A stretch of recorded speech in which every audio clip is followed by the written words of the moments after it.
Hi everyone, thanks for joining us on our live webinar where we will share some expert insights to help you pass the NPTE the first time. So now I'd like to pass it over to our speakers, Dr. Marissa Heilig and Dr. Danielle Rosenzweig. Hello, everybody. I will start us off with a quick introduction of myself. I am Marissa Heilig. I founded the Pediatric Physical Therapy Instagram account in 2018.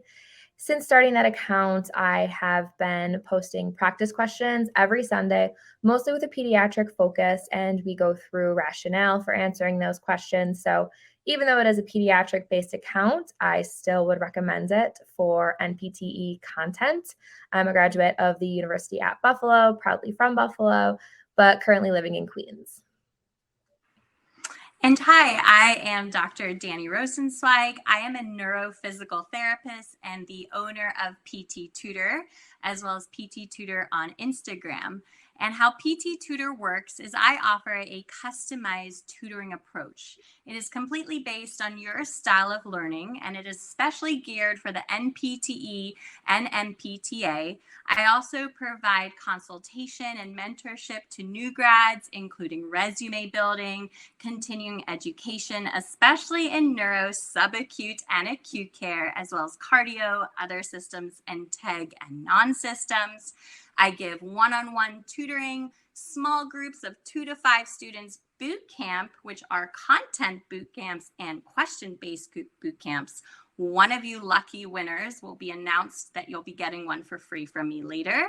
And as well on my Instagram account, I post daily content, TrueLearn questions, and post-NPT content in an active learning style approach.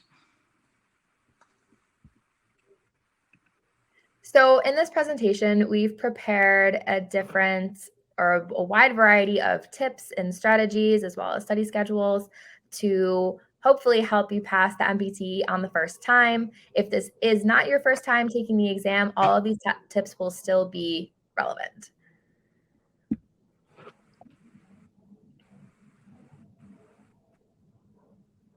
So these are the top 4 tips that we have put together. So our first one is study habits. It's really important when you're thinking about your study habits that you make a plan that's really approachable. You want to make sure that this plan is going to be laid out in a great framework for you. You want to stick to that study plan and recognize if those habits aren't working to change them early. If you learn better in the morning or in the evening, make sure you tackle that soon. When you're doing your study habits, you also want to study smart. It's not about the quantity of hours that you're studying, but rather the quality of the hours. I would highly recommend that you first learn the basics of everything in all the big content areas. Those include MSK, neuro, cardiopulmonary, other systems, INTEG and lymphedema, as well as non-systems. You want to make sure when you're going through this process that you become a detective. What makes each thing unique? What's that difference between ACL versus MCL? What's the difference in certain special tests to help you better conquer the NPTE and get the questions right?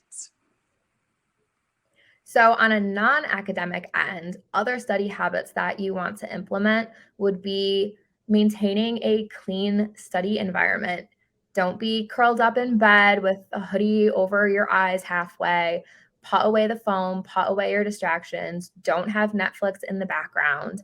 Wear similar clothing that you would wear on test day. As a reminder, no pockets on test day. Choose something that you will be comfortable temperature-wise in. If you can't be doing this sweatshirt on and off thing, make sure you have that outfit ready beforehand and it's going to be good for it, and then wearing something similar while you're studying so that all of a sudden you're not noticing an itchy tag or something and that's distracting you during your test. Sit in a quiet area while you're studying. Treat practice exams like the real thing. Making these things a habit now are going to set you up for success on the day of the actual test. Our second tip is time management. You want to make sure that you are staying on track. You are not trying to rush that studying all the way at the end. So when we're thinking about time management, I would highly recommend setting yourself a goal for what do you want to accomplish in 1 month? What do you want to accomplish further to get there in 1 week? Now that you have your goal for 1 week, how can I manage this daily into just small bite-sized pieces that I can get all the studying necessary? And Marissa and I are going to talk to you guys about some suggested study plans that can really help you in managing your time wisely. Also, from a different perspective of time management, a big part of that is deciding when do you actually want to sit for the exam. It might feel natural if you are graduating right now that you just want to jump and take that July exam. But think about what's happening in your life between now and then. It might not be the best option. You might be going on a graduation trip. You might have weddings or other graduation parties or things that are going on that are going to be really busy for you this summer. And you're not going to want to sit and spend multiple hours a day studying. It might be a better option for you to look into October or January because it might make more sense for you scheduling wise. Don't compare yourself to your classmates who are going to, maybe all want to do one thing. But if you feel in your gut that that's not a good choice for you, do not follow that peer pressure. You would much rather pass on the first time and do it the right way than rush through it and maybe fail because you just followed the crowd of what everybody else was doing. Set yourself up for what makes the most sense for you time management wise. Also, during the actual exam for time management and how to avoid some of that mental fatigue, if you are staring at a question for more than a minute and you have no idea what is going on, flag that question and move on. Because the question after it might be super easy for you, but it might have one of those trick words in it like least or what is the most or some negation term that makes it into kind of a trick question. And if you are fatigued from staring at a question for 6 or 7 minutes that you really had no idea on, you might miss that little word in this question that you would have gotten correct easily. Now it's become something difficult because you fatigued yourself. So if you really don't know, flag it, move on, forget about it until the end. With whatever time you have left, you can go back and attempt those questions then. Our third tip is to stay accountable. You want to treat this NPT as if it is your job. You want to make sure that you're putting in those hours necessary in order to get your goal of passing this NPTE. Now, we're all guilty of this, that sometimes we sit down and the time just goes away.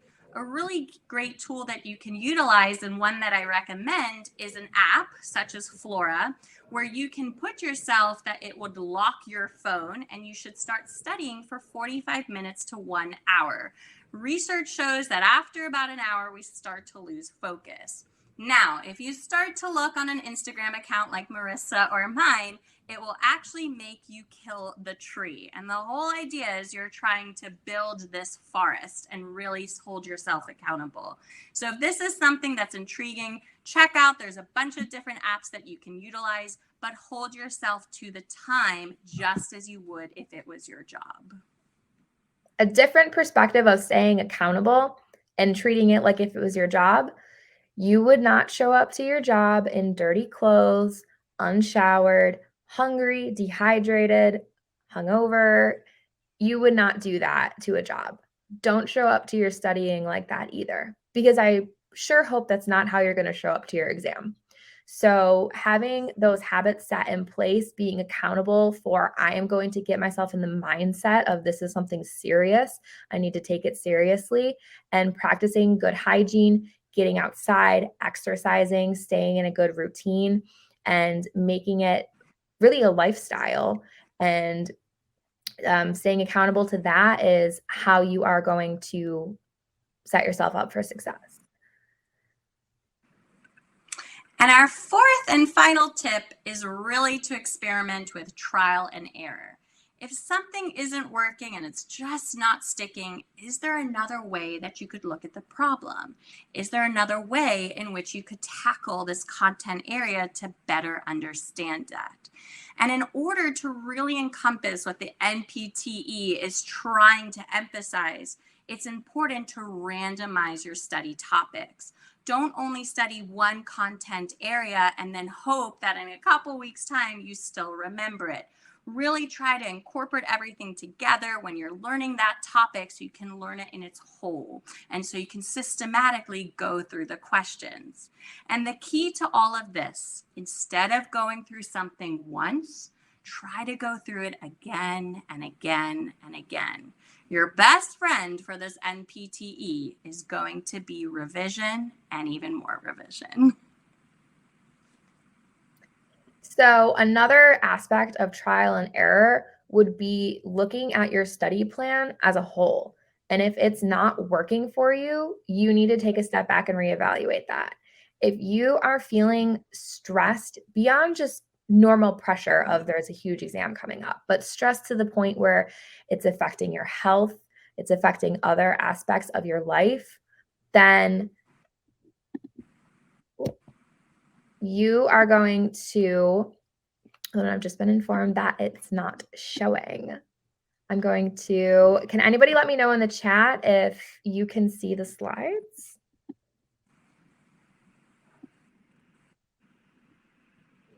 Because I'm seeing the slides. Okay.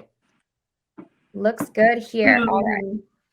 All right. If it looks good there, all right, we'll keep moving then. Okay.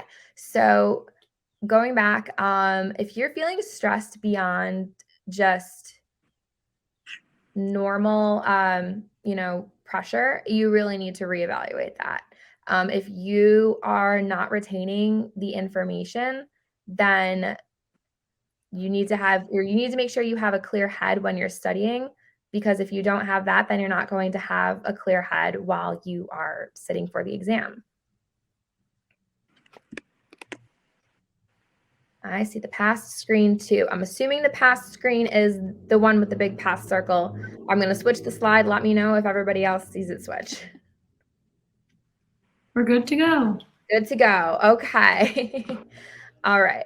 So next we're going to talk about some resources. So you can actually see, if you Google FSBPT textbook survey, it will come up. The first thing is a link from the FSBPT where you can download their textbook survey. Basically what they did is they asked every university, what books are you using to teach your students? They compile all of that data, and then they turn out this survey where you can see what the top ranked books are. What's convenient about this is that the FSBPT pulls the information from these books to create the exam. This is where the exam's resources are coming from, so they would be great resources for you to have as well. Here in this slide, we've just included the top 5, but again, you can find the full survey by Google searching FSBPT textbook survey, and it's the first thing to come up. And additionally to that, you really want to make sure that you're taking enough practice exams. I emphasize to all my students that you want to take at least 6 to 8 practice exams before you take your NPTE. Now, the gold standard in research shows is the PEAT. Those are for purchase on FSBPT for $99. And when you purchase it, it will include the retired PEAT as well as the practice PEAT. And for all of you that get a PEAT from your school, that's known as the academic PEAT. This is different than the one that you can purchase from FSBPT. So keep that in mind if you think that's the only version. You can also utilize Therapy Ed. They make 3 tests. Those are also for $90 with purchase of the book. Score Builders also has 3 exams for $90, again with purchase of the book. And they also have a sister company, you don't have to purchase any book, known as Online Advantage, that has 2 tests. With each test, you get 2 trials for $60. And then, of course, there's TrueLearn. I highly recommend to all of my students to utilize TrueLearn with over 1,200 practice questions. It's great for on the go because they have a mobile app and you can create your own custom quizzes. So if you notice you're struggling in a certain content area, you can actually make yourself those questions in that area. It also includes a 100-question predictive assessment so you can better understand what areas you need to work on and how are you doing with endurance. Next, we've included 2 examples. We each made one of a study roadmap. The one that I will be presenting is actually the roadmap that I used for my own NPTE. You'll notice that mine and Danny's methods are very different, and that's great because not one thing is going to work for every person. So take a look at our plans, see if there's anything that maybe you like, screenshot them if you want to, and if there's anything you want to take away from them, great, but always modify it to whatever's going to work best for you. So at PTutor, I emphasize a serial study plan option. So what you'll do, and this is just an example that we could build and customize together if we work together, is you will pick one of the days in the week to be your practice exam day. Now, when you're picking your practice exam day, you want to be really careful because the remaining of that day is your rest day. There is nothing else you have to do except for to take that practice exam. So in this example, we have said that Saturday is going to be your practice exam day. That means that the day before, so for this one, a Friday, is your revision day. Now, when you are doing that revision day, you want to go through every single content area. What is the big picture for MSK, for cardiopulm, for other systems, non-systems, etc., so that you come out actually having a clearer understanding of what it is you need to tackle.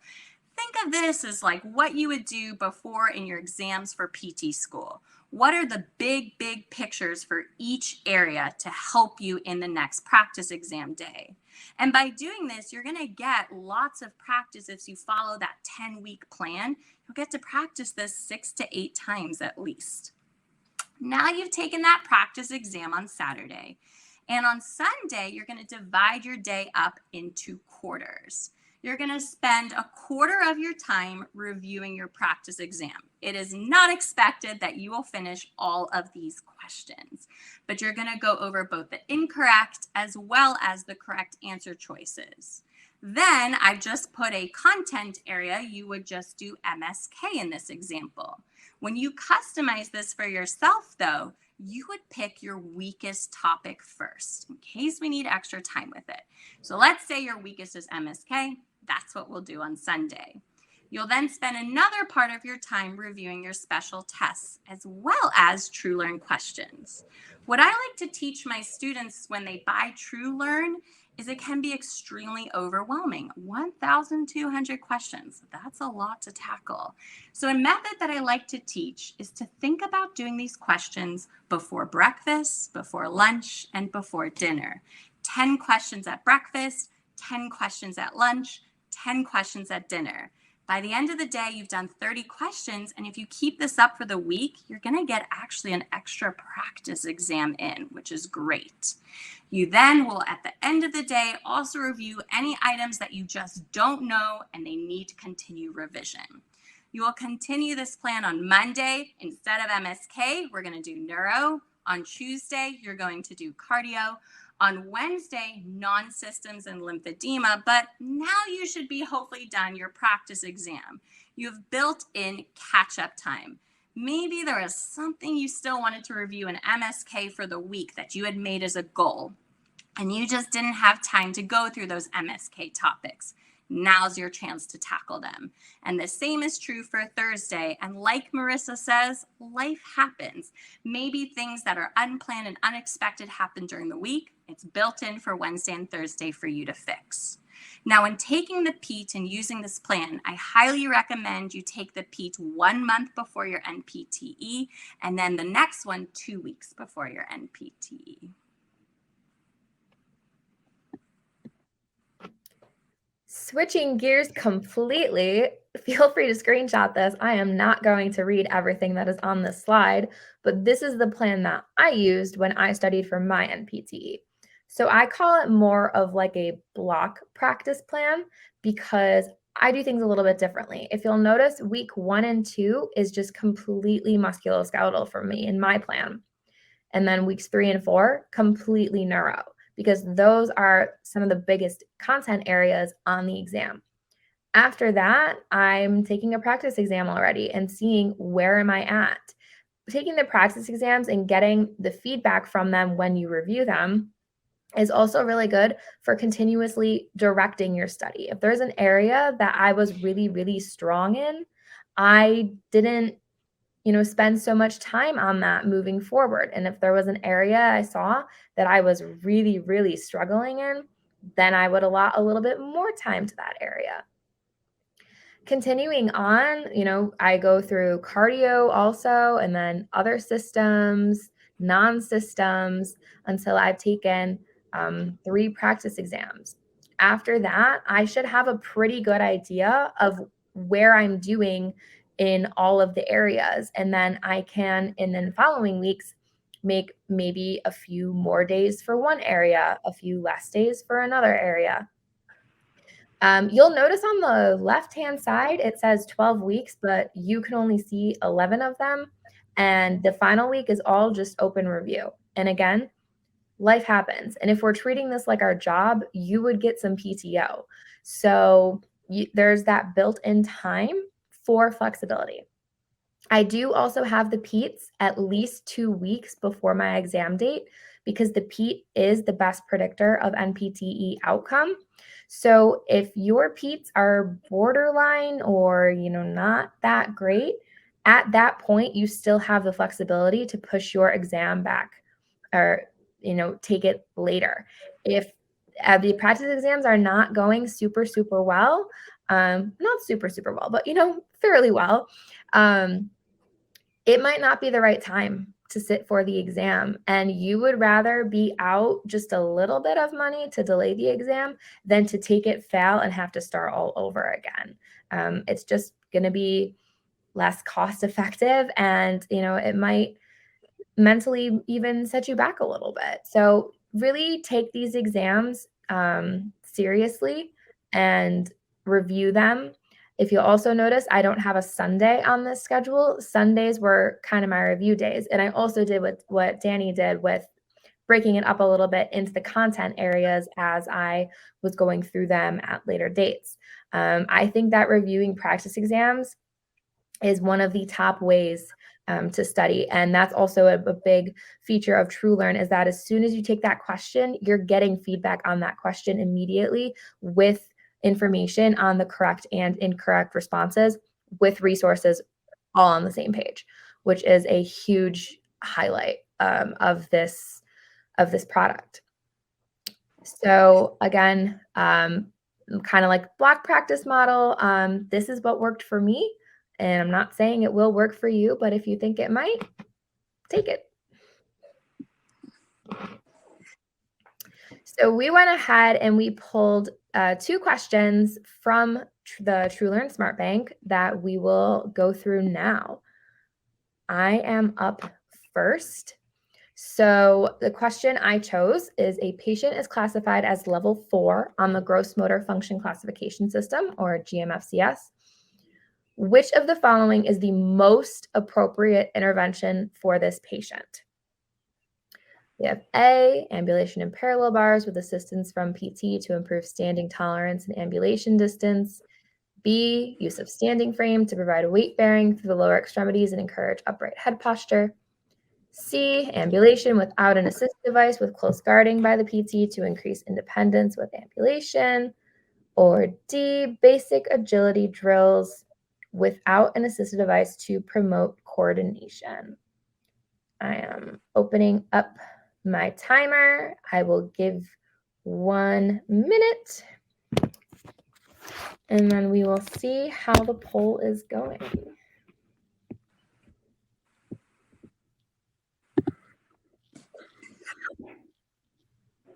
So far, we have a lot of B's. Okay.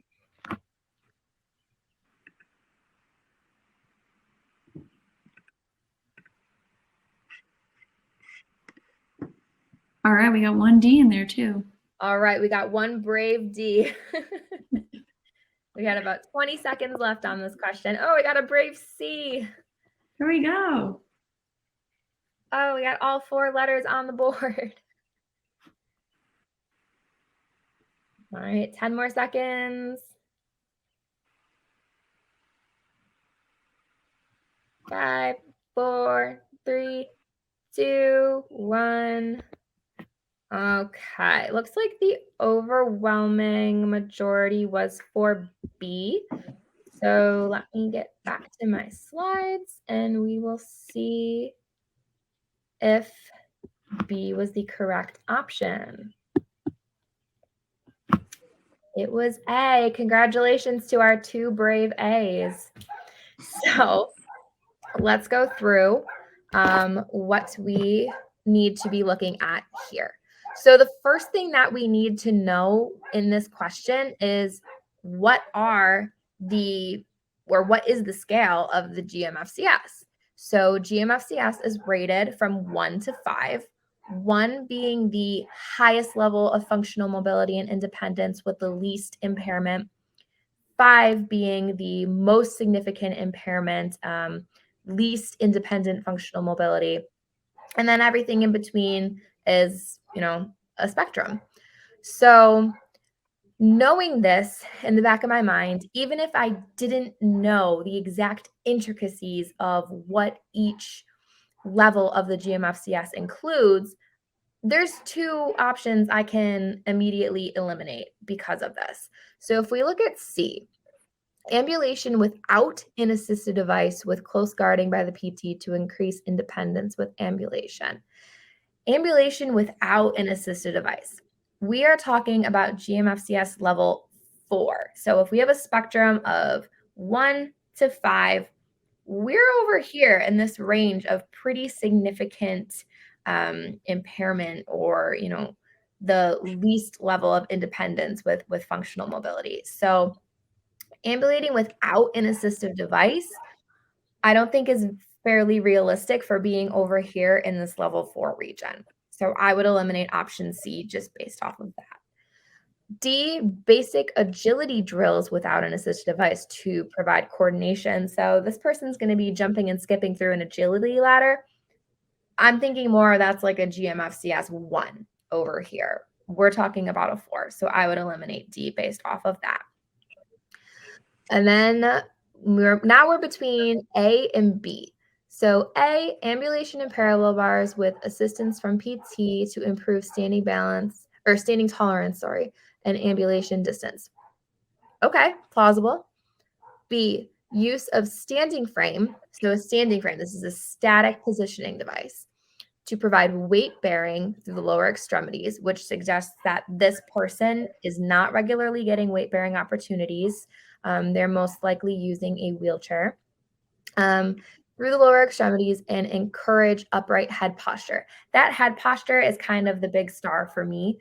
If we need to encourage upright head posture, to me, what I'm hearing is that on a day-to-day basis, this person probably does not have great head control. So that option to me sounds like a pretty significant impairment. So that to me sounds like we're all the way over here in this GMFCS level 5 region. So again, I know it goes from 1 to 5. I need a 4. So I need it to be somewhere in the middle of functional independence. It's not either of the extremes, but it is more on this side of more severe impairment. So even without knowing all the little intricacies of the GMFCS, I would confidently choose A as my option because the person who is presented in option B, I'm seeing, to be having like the highest needs, the highest goals. So A is just a little bit of a step below that, and that's where I would put them at a GMFCS 4.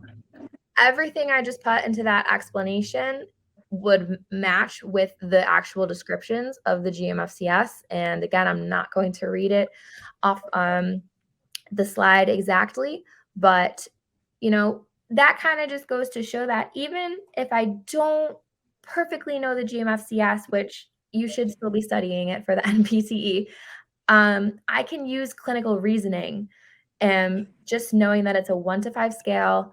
And, I have a 4, I can kind of figure it out from there. So that's our first question and how I would walk through it and look at it. Thanks, Marissa. Now we're going to try our second TrueLearn question.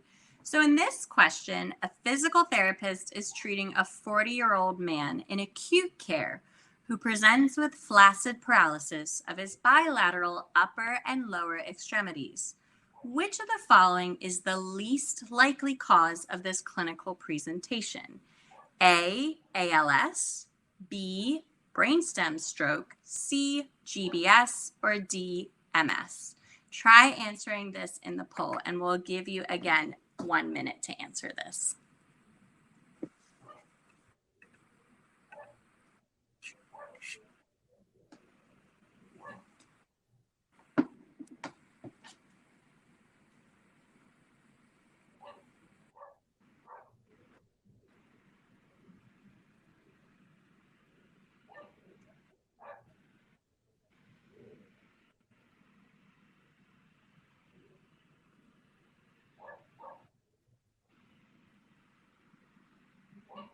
We're halfway there on our timer.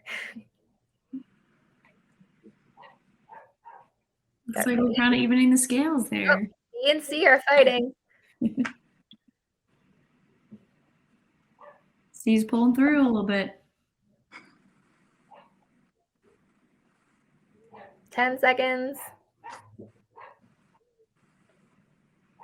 5, 4, 3, 2, 1. Great. So majority of you, almost spoke too soon. Yep, majority of you actually got this correct. The correct answer was D. But let's talk about this carefully. So in this question, they gave us a key word of flaccid paralysis. Let's think about what that really means. When we think about flaccid paralysis, we typically see this with our lower motor neuron conditions. So when thinking about lower motor neuron, let's go through these choices. When we think about that, we're going to think about GBS. That's a lower motor neuron condition. We also, in the initial stages of a brainstem stroke, we can also see them with flaccid paralysis. Now, looking further in the question, hopefully we didn't miss it, that key word of least. We would actually expect someone with GBS or brainstem to have flaccid. So we can go ahead and eliminate those. Now we're down to A and D. ALS is a tricky one because ALS is both upper motor neuron and lower motor neuron. So being that it could be both, we could see as potential cause in their presentation that flaccid paralysis. So that leaves us with option number D, which most of you got, of MS. Reminder, MS is an upper motor neuron condition. So seeing that it's upper motor neuron, we wouldn't actually expect flaccidity, but rather spasticity. So good job. Most of you got that one correct. Okay. All right. So we've come to the question portion of the presentation. We already received some questions ahead of time that we would like to address. Let me open these up. Okay. Let's see. The first question we got was the best test-taking strategies and how to avoid mental fatigue at the end of the exam. I briefly touched on this before when talking about time management, but when I took my exam, I was a huge fan of that flag button. Just flag it and move on and kind of put it out of my mind for the time being, start fresh on the next question. When you get to the end of that section, you can go back and look at all of the items that you flagged or saved for later. And at that point, I actually found that in taking questions after those flagged items, it might have triggered something in my memory. It might have clarified something for me, just going through a different thought process with different questions after that. So then some of them were pretty simple to answer after that. Or if I truly didn't know, there's no penalty for guessing. So just like get it down to 2 options, and then you got a 50-50 shot. So knowing that, you know, you have the option to answer all of the questions that you feel most confident in first should kind of keep you going at a pretty steady pace throughout the front end of the exam, and then taking the ones that are a little bit trickier at the end, hopefully, you know, spark something in your memory. But that would be my best advice for avoiding mental fatigue is if you don't know it, move on. Also, taking the long practice exams will help build your endurance. One thing to add to that is when you're taking your NPT, and you can practice this when you're doing your practice exams, is what we're trying to do, what I taught you with TrueLearn of those 10 questions at a time, is during the NPTE, you can actually just take 10 questions, close your eyes, mentally look away, take a deep breath. Now do another set of 10 questions. If you do it with this manner, you're actually going to look at each section as smaller 5 sections of those 50. So instead of it feeling like there's a big 5 sections, you have these mini NPTs that you're working through. And if ever there's a question you come through and you're not so sure that answer, you can always come back to this pattern of closing your eyes, taking a deep breath, and re-looking at this question. Another thing to take note, especially at the end of the exam, you will not get penalized for guessing. So just try your best. If you want to try putting down a B or C because you think that's what your gut is going with, try it. The only way that you'll definitely lose points is by putting nothing. The next question that we had is, how do I improve my critical thinking and differential skills? So one thing that I would highly recommend is playing that detective. When you are looking at different conditions, they start to all sound the same. Everyone has this pain. Everyone is in a certain area. When you're thinking about this, and this will help you with buzzwords for the NPTE, challenge yourself. What makes this condition unique? What is something that only this condition has to help gear me in the correct direction? Also, when you're thinking about that critical thinking, a lot of times that's going to take practice. So as Marissa and I are emphasizing, taking more TrueLearn questions and practice exam questions will over time build that critical thinking. So we got to make sure we have enough practice in us to start to see those patterns and how best we can use these skills. Okay, great. How do you go about restarting the studying process after failing? So recognize, unfortunately, failing does happen. It doesn't mean you are not a good physical therapist. It doesn't mean either that you can't be a physical therapist. It happens, and that's okay. When you fail, I always recommend to my students, take that week off. You just found out your results, mentally decompress. Use some of those tips that Marissa was telling you to get yourself in that mental headspace to take this again. Once you have come to a good study method, look out to see, is there something this time around you could have done differently? Maybe you needed to do more repetition. Maybe you needed to do more TrueLearn questions, or taking a different tactic at how you're looking at your study plan. If the first time it didn't work, don't try to do the same process necessarily the same time. Maybe that's part of the problem.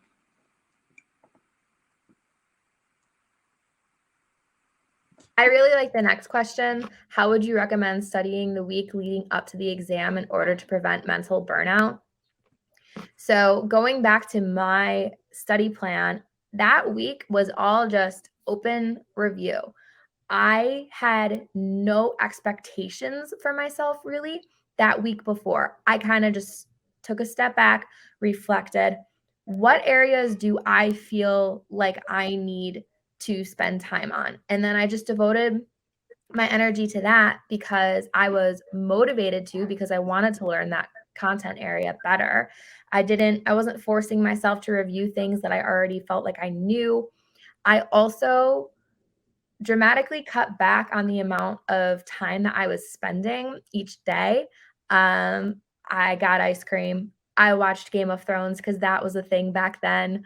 I treated myself because I knew that this big thing was going to be coming up, and mentally I just wanted to be happy and, in a good headspace going into my exam. So that's what I did.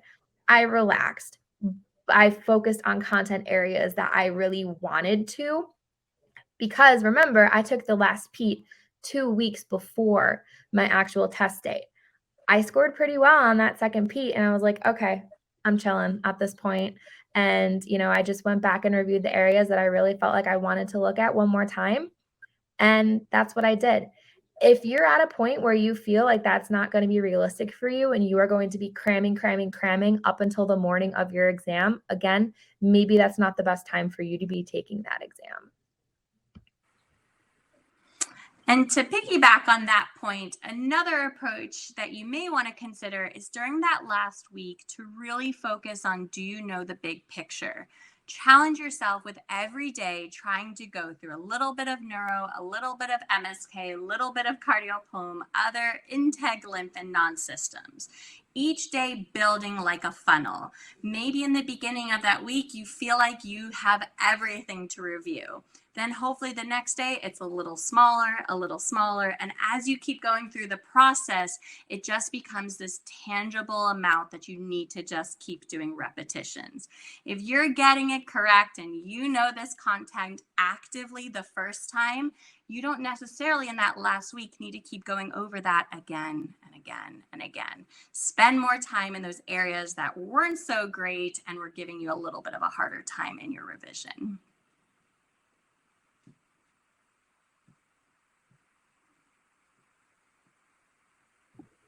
The next question I see is, when did you start prepping for this exam, and how did prepping look during the summer before graduation? So this question for me, summer was after my graduation. I graduated pretty much this time of year. So I started prepping for the exam about 12 weeks before I took it. Again, you saw my study plan. That is truly what I used taking up to the exam. So about 3 months, 12 weeks before the exam. And I was actually on clinical. I was on my very last clinical rotation, which was also 12 weeks. So the timing of that worked out pretty smoothly. And I had a really good routine where I got off of clinical about 4:00 every day. I was not working at that time, so I knew that I had the time, and I would come home and I would do about 3 or 4 hours a night. And that was that. That's what that looked like for me. What did it look like for you, Danny? For me, I took it very literal to I'm going to treat this like a job. So I would try to challenge myself to study 6 to 8 hours a day. I really started my studying process early because I wanted to make sure that I would be prepared and everything was okay, as I had some other things lined up in my PT career. But I can't stress enough, if that's what worked for me or Marissa, sometimes you have to look at what works best for you. You may want to be someone that takes extra time or starting early and looking at it slowly versus just going at the end with that 8-hour approach. So I really think that there's wiggle room for every student and that you should try and see what works best for you. But typically, most students need about that 3 months. It's a very typical range. Yes. And then a follow-up question to that would be, when should you take practice exams and how many before the big day? My answer to that is right on my schedule that I had posted. And if you missed it, my schedule, or didn't screenshot it, you can get it from the replay of this webinar after, or it is also available on my Instagram page at Pediatric Physical Therapy. So I took 5, and the last exam that I took was the PET 2 weeks before my final, or before the exam, the final. And for my students, I typically recommend you take 6 to 8 practice exams, and in that there should be 2 of them that are the PET. I recommend that you take the retired PET a month before your exam, and then you take the next one 2 weeks before the NPT date. That will give you enough time when you take the first one. What do I still need to work on? What do I need to improve from that first test run? Maybe take another practice exam, then you take the PET and make that final game day decision. If you didn't pass the PET, you may want to consider if this is the right time to take the NPTE. All right, looking at these questions, it seems, we have some repeat questions in here. If there's anything that we didn't touch on, you can ask that in the box. Although I do also see 2 questions here. What do you think helps with retention? I feel like you would have a good answer for that. So for me with retention, I really think it's really about repetition, but also looking at the topic and not overly studying it to every finite detail. What is the big picture about this topic? What is really going to help you to understand what this is really about across the board? So when you're looking at different injuries, diagnosis, interventions, what makes it that it's this answer versus another? Remember that you're taking this NPTE as an entry-level physical therapist. You have plenty of time to improve your skill set and get mentorship for how to continue to improve.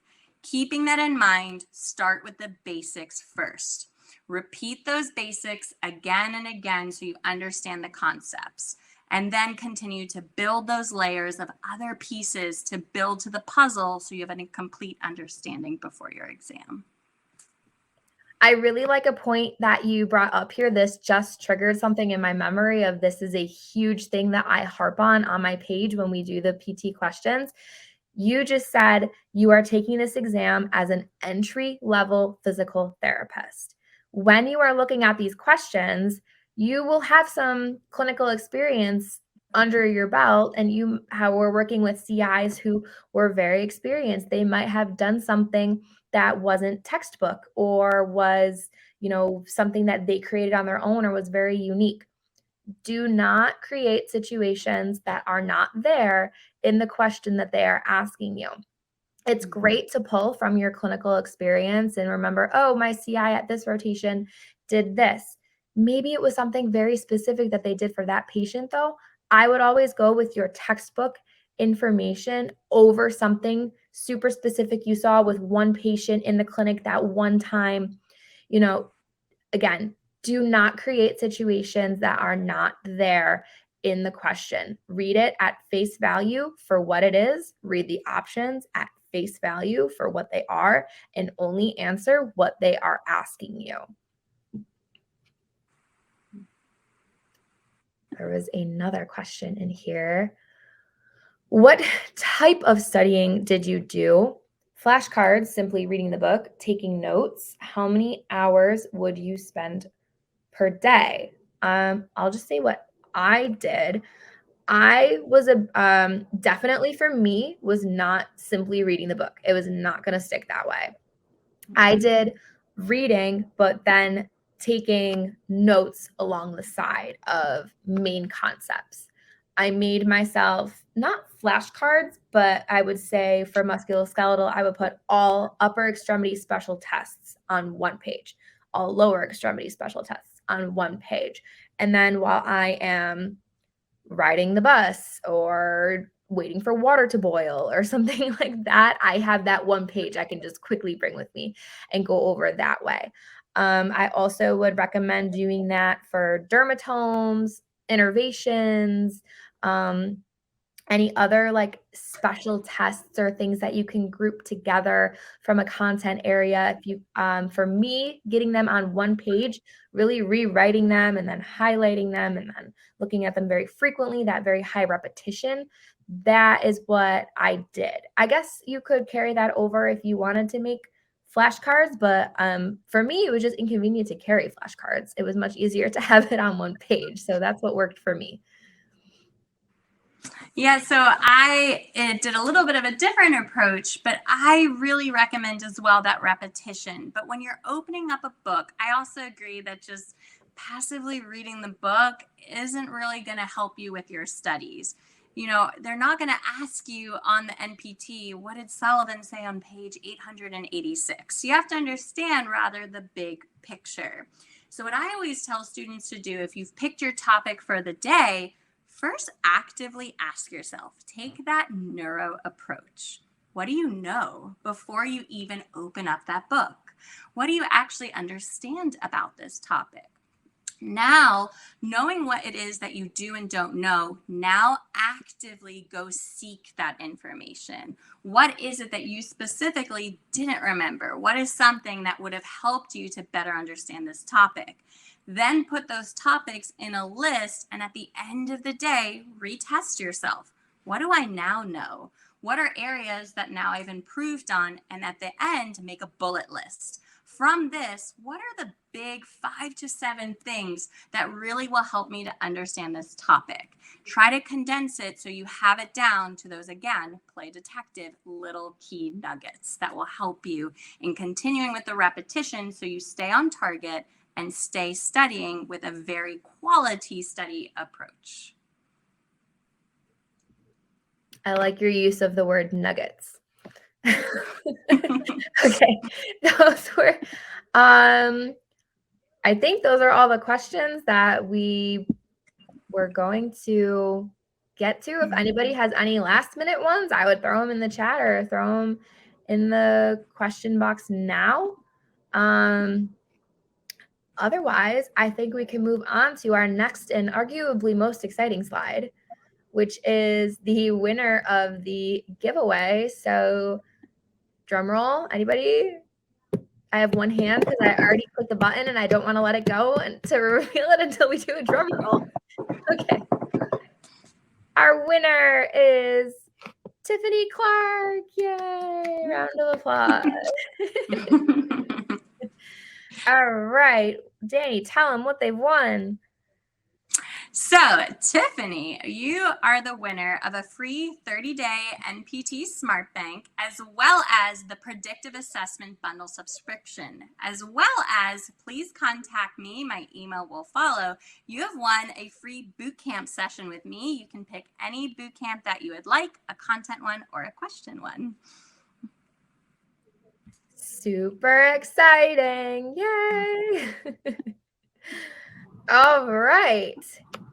Thank you very much for joining us. Our contact information is available. Be sure to follow us if you are not already.